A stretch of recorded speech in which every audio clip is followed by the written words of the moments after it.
আল্লাহুম্মা ইন্নী আসআলুকা বিআন্নী আশহাদু আন্নাকা আনতাল্লাহ লা ইলাহা ইল্লা আনত আল আহাদুস সামাদ আল্লাযী লাম ইয়ালিদ ওয়া লাম ইউলাদ ওয়া লাম ইয়াকুল লাহু কুফুয়ান আহাদ।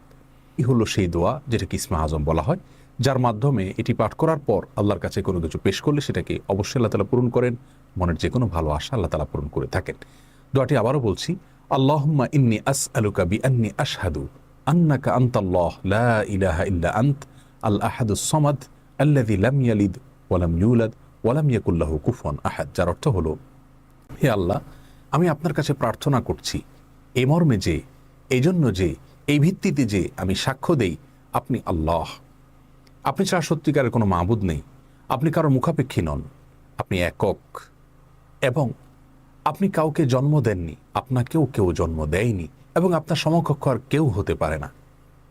এই বাক্যগুলো পাঠ করে আল্লাহর বড়ের কাছে কোনো চাওয়া পেশ করলে তিনি অবশ্যই সেটি পূরণ করেন। কেউ যদি অত্যন্ত সংক্ষেপে ইসমে আজমের মাধ্যমে দোয়া করতে চান, তাহলে তিনি আল্লাহ রাব্বুল আলামিনের প্রতি আন্তরিকতা, ভালোবাসা, শ্রদ্ধা, বিশ্বাস, ভক্তি এবং ভরসা রেখে আল্লাহকে ডেকে ডেকে মায়ার সাথে, মমতার সাথে আল্লাহর অনুগ্রহগুলোর কথা স্মরণ করে আল্লাহকে ডেকে ডেকে তার মনের চাওয়াগুলো পূরণ করবেন। এটা হবে ইসমে আজমের সবচেয়ে ছোট ভার্সন।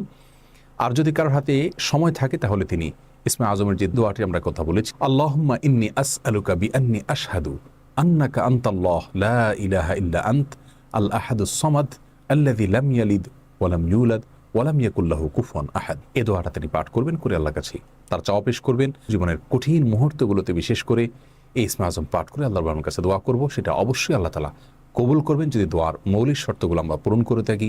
হালাল বক্ষণ করা, কায়মনোবাক্যে দোয়া করা এবং দোয়ার ক্ষেত্রে আন্তরিকতা এবং ঐকান্তিকতা থাকা, এই বিষয়গুলোকে যদি খেয়াল করে আমরা দোয়া করি, ইনশাআল্লাহ বিইذনিল্লাহ আল্লাহ তাআলা আমাদের সে দোয়া পূরণ করবেন।